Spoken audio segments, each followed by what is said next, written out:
నమస్తే. ఎట్లున్నారు అందరూ? అబ్బా! కొబ్బరి లడ్డూలంటే ఇష్టం లేని వాళ్ళు ఎవరైనా ఉంటారా? ఇలా ట్రై చేయండి సూపర్‌గా ఉంటది.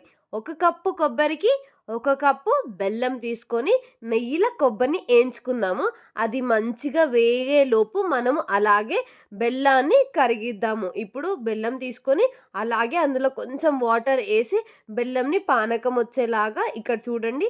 ఇక్కడ కొబ్బరి ఏ విధంగా అయితే మనం ఫ్రై చేసుకుంటున్నామో అదే విధంగా బెల్లం పానకం పట్టుకొని, ఆ పానకం మొత్తం అందులో ఏసేసి, దాన్ని మంచిగా ఒక 1, 2 మినిట్స్ గట్టిగా అయ్యే వరకు కలిపేసుకొని, మనము ఒక ప్లేట్‌కి నెయ్యి రాసి అదేసి కొంచెం గోరువెచ్చగా చల్లగవ్వగానే, అలాగే ఇంకొక దాంట్లో మనం నెయ్యి రాసుకొని, మనకి ఏ విధంగా అయితే కొబ్బరి లడ్డూలు ఏ షేప్‌లో అయితే కావాలో, ఆ షేప్‌లో తయారు చేసుకుంటే, మన సింపుల్ టేస్టీయెస్ట్ కొబ్బరి లడ్డూలయితే రెడీ అయిపోయాయండి. ఇంకా మీరు కూడా ట్రై చేయండి.